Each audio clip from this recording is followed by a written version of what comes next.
Okay, Dan, welcome to the Rule Breaker Studio. We're super excited to chat with you today. We'll jump right in. If you want to give us just the lay of the land, what's going on in your world, and what do you want to tell us about as far as from a nursing perspective?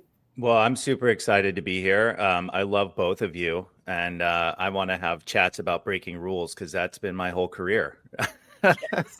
So I continue to try and break as many rules as possible. But lately, yeah, I've just been wrapping up the year end at my Kaiser job and doing some speaking stuff and planning for next year about what's going to go on there and all the trips and great work that's going to be happening out in the world. So yeah, just kind of wrapping up 2024. Okay, so what was the most impactful thing that came out of 2024 for you? Ooh, that's a great question. I would say, we brought in around 900 residents to Kaiser Permanente for the first time in its history. So that's a huge accomplishment. I'm really excited about that. The team's done some really great work. And then gosh, I don't know. I helped Christy Zuber get into the academy. That was kind of cool. Sponsored her, and she got inducted. I got to speak at some really cool conferences like ANPD and travel all over the country doing some of that stuff, which I really enjoyed. So I don't know. It was a good year.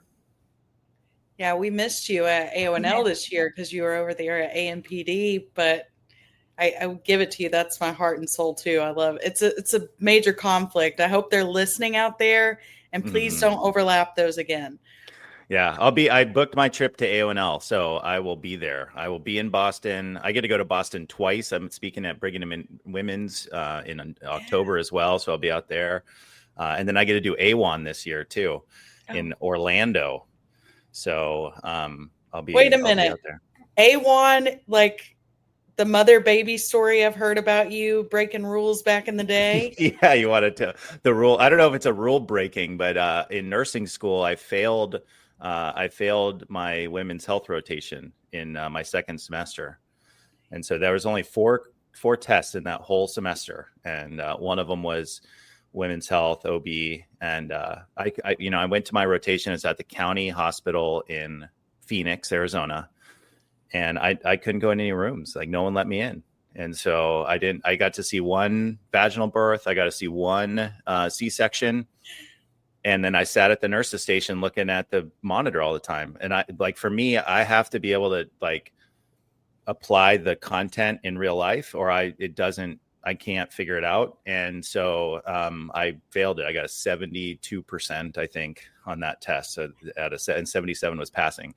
So the rest of that semester, I had to get 95 or above on my test to pass the class. And I did.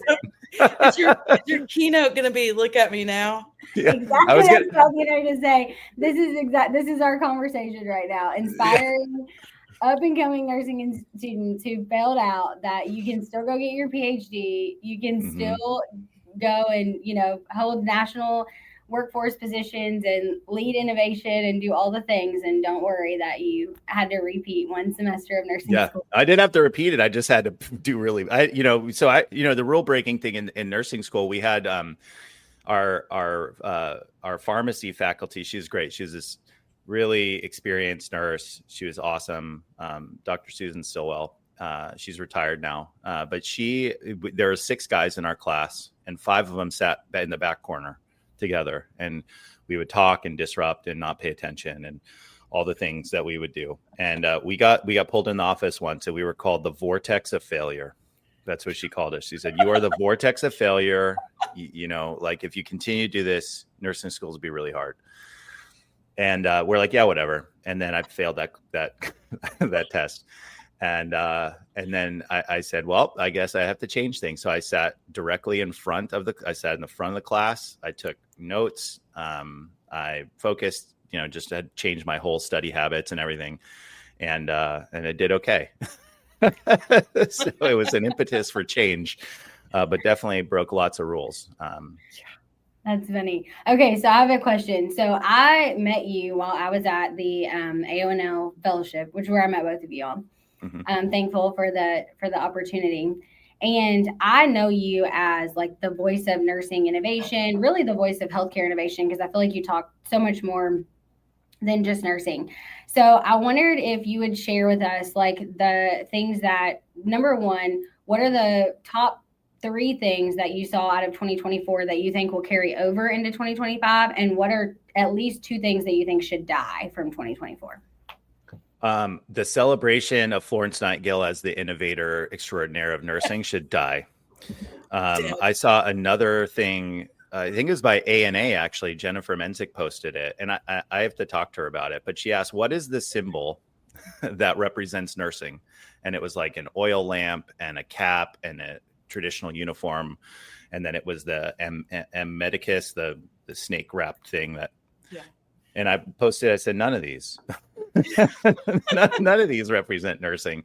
Like, can we get away from the freaking oil lamps and stuff? Like, come on. We may end up there if we have nuclear war or something, but like right now we have electricity. Can we at least like have an electric lamp? I don't know. Like, how do we evolve? So I think we need to disenthrall ourselves with the past. Just a little bit. I think we need to honor it and learn from it and respect it. But like, it wasn't great. You know, I was at the Academy too, and they were doing the Living Legends Awards, and there was a nurse who worked with the Black Angels around tuberculosis, and there's a book about it called Black Angels, and she was like, we were put in this situation because none of the white nurses wanted to work in the tuberculosis. They didn't want to work in the tuberculosis clinic, hospital. So all the Black nurses were there, and guess what? We worked with this physician. We created the cure. Like, honor that, but like the whole way this happened was completely horrible. And so anyway, I think we just sort of need to learn from that and move forward. So I would say that needs to go away.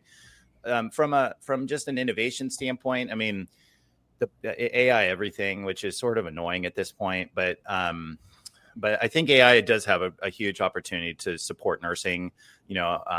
In 2009, we did Marilyn Chow and Ann Hendricks did a study called the Time and Motion Study. It basically found upwards of 30% of nurses' time is hunting and gathering information on a shift. Like, that's what AI does. Like, it hunts and gathers stuff for you. So if we can give back 4 hours of a 12-hour shift to nurses to do real work that matters and get breaks and relax and connect with patients, then I'm all for that. I think we need to get rid of the hype, though. There's a lot of hype. And I don't know if you look at, I won't name names, but there's some companies out there saying they can replace nurses for $9 an hour. This other one just said physicians are spending 3 hours a day on their AI system, which is second most to the EHR. Like, those aren't metrics that matter. So these tech bros need to sort of figure out the impact to actual healthcare outcomes rather than how many clicks they get within their system. Oh my gosh, I love that. Sorry to interrupt. I just have I have a question or a follow-up, maybe comment question. I'm not sure what it's going to end up being. So when I hear you say like AI everything, which I mean, we're all seeing that. Like, we're seeing people who are, claiming to be experts and all that kind of stuff that may not necessarily be there just yet. But my question is, like, I'm encountering a lot of resistance. So even when it comes to just like that, like the education system, like, I mean, I have a 6-year-old. She goes to a STEM-based school. She's, had her own laptop since she's been in kindergarten, and they're doing everything, homework, everything is on the computer, right? She's a kindergartner, now in first grade. And I am encountering a lot of resistance when it comes to how we do publishing, how can we edit, editing articles using AI, just simple things that we definitely should be able to embrace as part of our ever-changing, ever-evolving landscape. Mm-hmm. I feel like it starts with education, right? Like, it starts with how you embrace it there, how it translates into practice.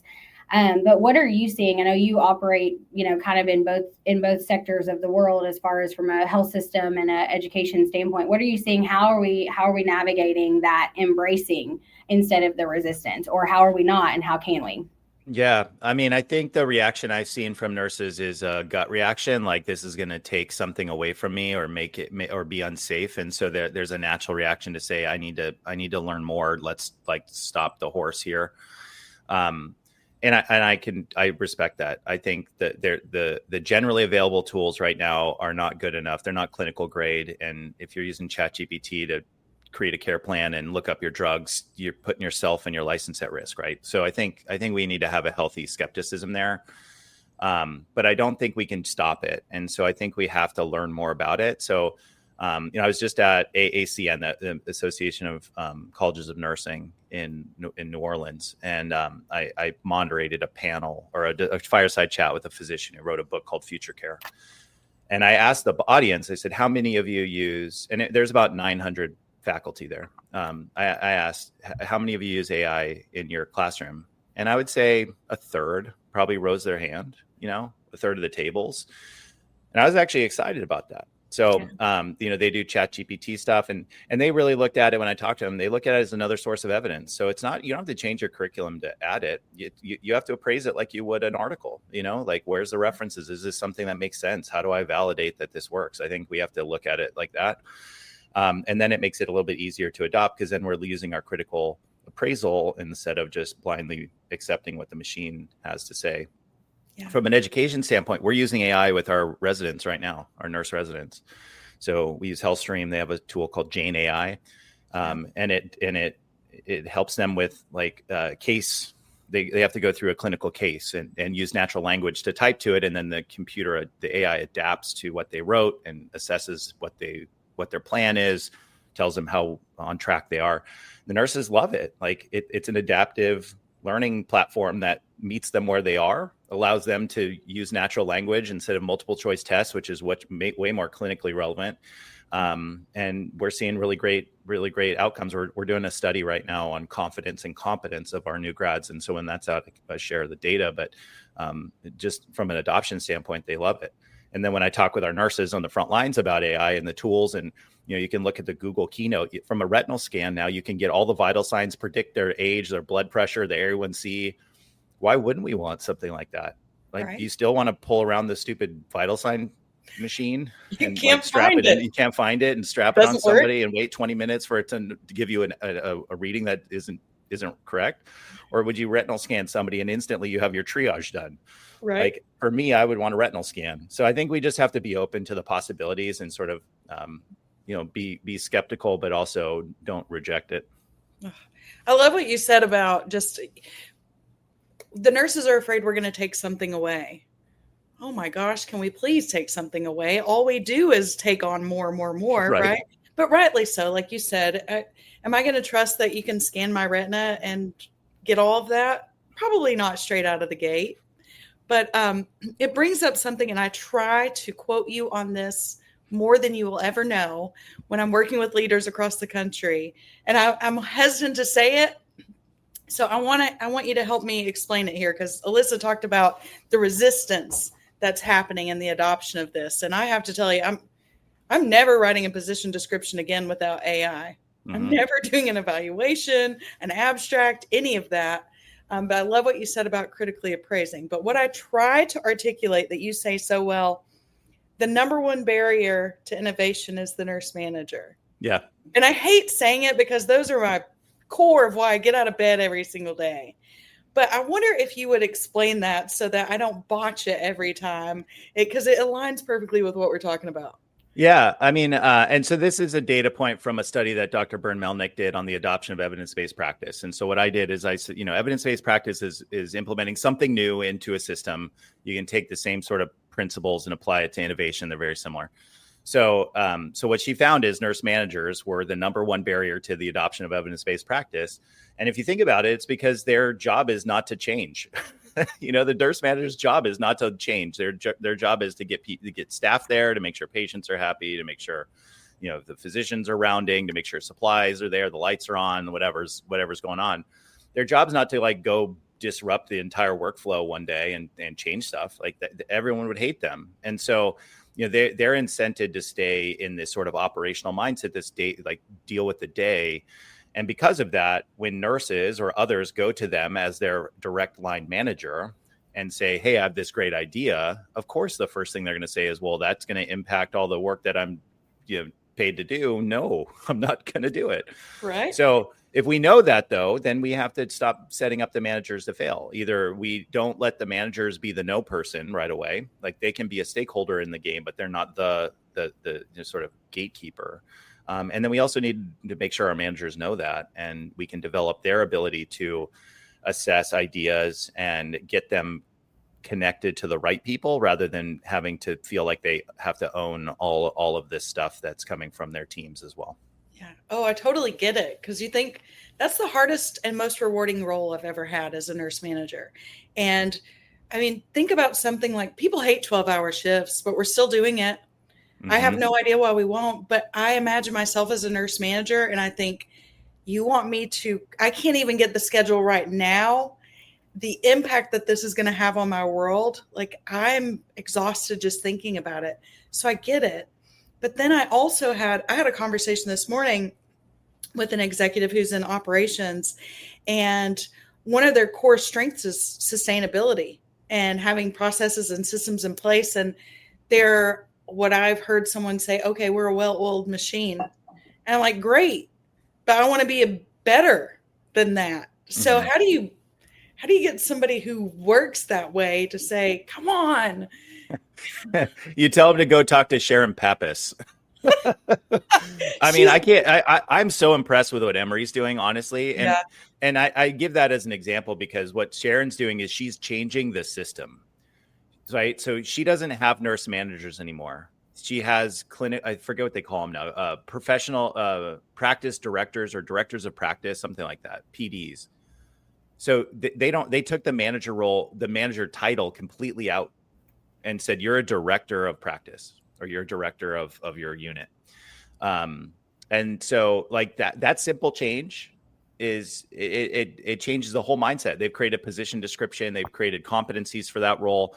And then they have service line leaders and they have executives. That's their 3 layers, not manager, assistant, no, not assistant manager, then director, then assistant director, then, executive director, then VP, and then senior VP. Like there's 3 layers, and they've been very clear about what those roles are. And it opens up the door for those managers now to lead as a clinical expert and as a clinical leader rather than manage and micromanage the day-to-day work. And that simple change is help. So I think we have to do that kind of stuff. It's great. You have managers, you have manager development programs. What are you changing in the system so that they don't have to do non-value added tasks like scheduling? Scheduling can be done with AI. There's 100 different vendors out there that do it for you. Why are you worried about it? Like that should take you 10 minutes now, not 4 days. So I think we have to start just replacing the work that we know and start thinking about what is a nurse leader, frontline nurse leader, actually need to do with their nursing license. Everything else, automate, get rid of, put it on somebody else. Delegate, automate, eliminate. And I love do only what you can do. And that is not about being above anyone else, but truly let me use my strength. Yeah. I love it. And now, Alyssa, we got to call Sharon because I want to call Sharon. More. I know. Sharon, Nancy Feistreiter, they're crushing it.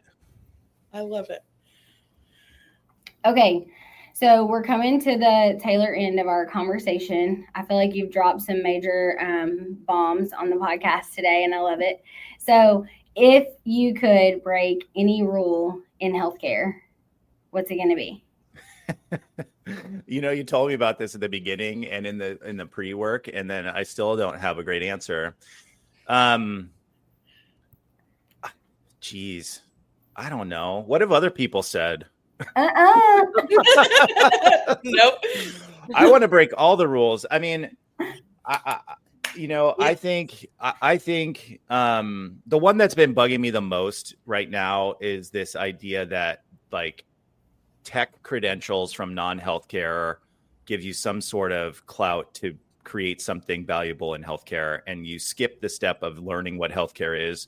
So if I was going to break one rule, I'd break the idea that you built something in Amazon and now you're going to fix healthcare. And so stop that because you're not making it easy and you're just creating more noise. So,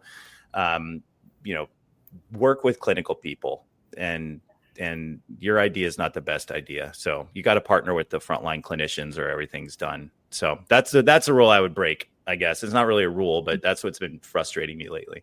So as a leader in healthcare, I can't stop those tech guys from doing that. But what I could do is not hire those tech guys that didn't have clinical and person on the board, not just an advisor, but I think literally it goes back to the whole conversation, right? Like, when you're talking about just even what you were saying with AI, like vetting the companies that you work with. Like, did they use a clinician to build the process? And if they didn't, why didn't they? Yeah. And then move on from there. So I think it's all in that clinical critical appraisal that we've all developed as a skill as a clinician. So yeah, no, I mean, 100%. And I think we buy these things, and so we can do our due diligence and only fund companies that do great work and are doing it the right way.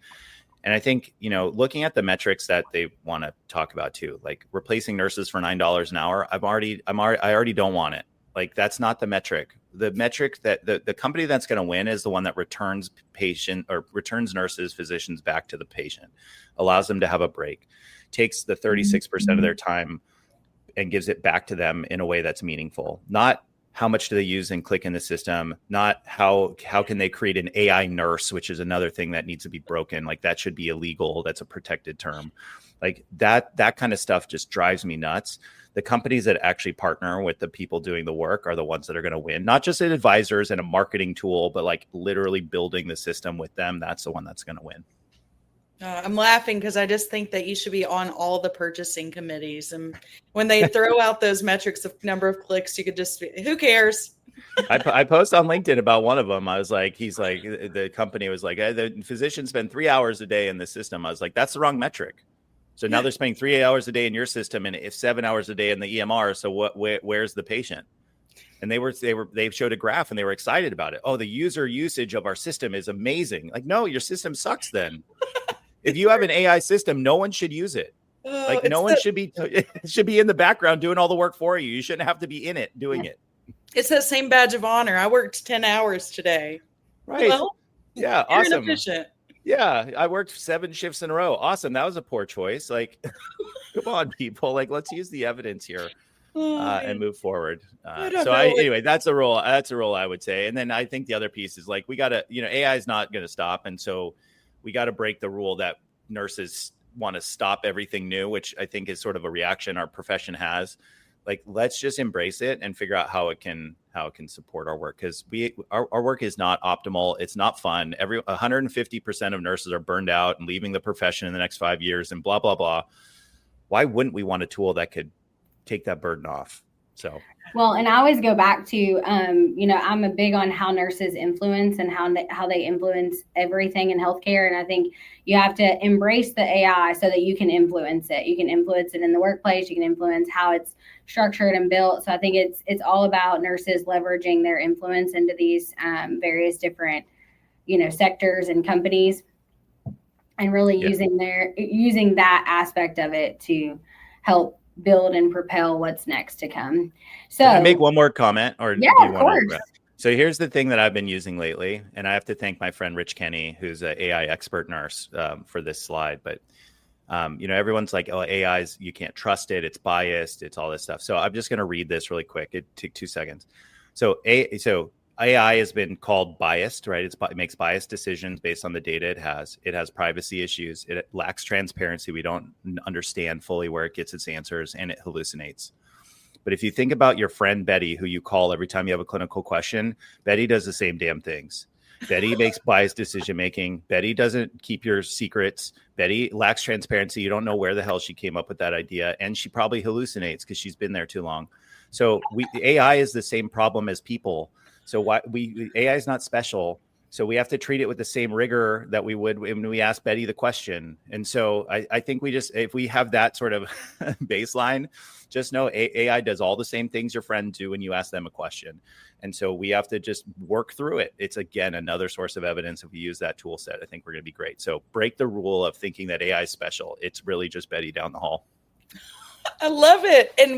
But we trust Betty down the hall. I know, but why? She's lost her mind. You know less about Betty than you do about ChatGPT. That's the thing. Like, you don't know Betty's friends. You don't know what her cat's names are. You don't know what she does in her spare time, what she reads.